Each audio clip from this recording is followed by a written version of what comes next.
আসসালামু আলাইকুম সুপ্রিয় দর্শক মণ্ডলী, নারকেলের শক্ত অংশ এবং ছোবড়া দিয়ে কী করে এই ছোট্ট করে ঘরটা বানালাম চলুন সেটাই দেখে নেওয়া যাক।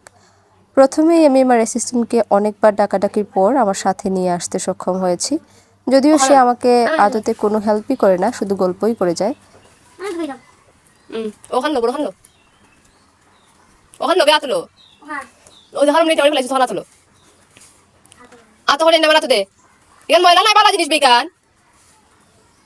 স্টাইল হঠাৎ ক্রিয়া করে আমি বলছি আতা হরি আনতে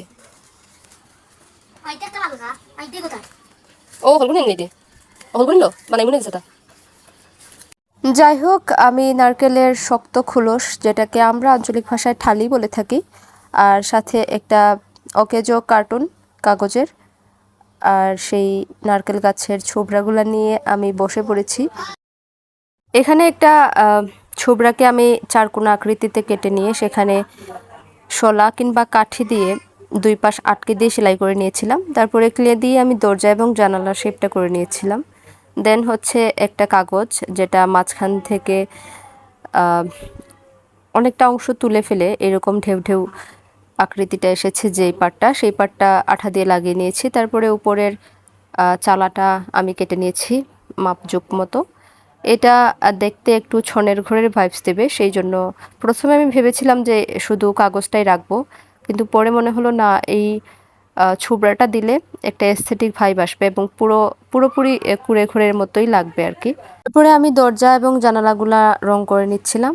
আর এদিকে ঠালির যে মাঝখানে একটু ফাঁকা অংশ ছিল, ওইটা কীরকম ফাঁকা স্টেডিয়ামের মতো লাগছিল, সেজন্য আমি ছোবড়ার কাটাকুটি অংশ দিয়ে সেটা ঢেকে দিলাম।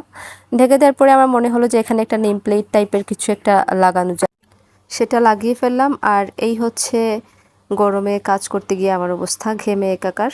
ঘরের বেসিক সবগুলো কাজ শেষ। আমি অফ ক্যামেরায় নামটা লিখে ফেলেছি, সেটা ক্যামেরাতে ক্যাপচার করা হয়নি। এই যে খুবই সাধারণ জিনিসপাতি দিয়ে একটা অসাধারণ জিনিস বানিয়ে ফেললাম, কেমন হয়েছে জানাবেন।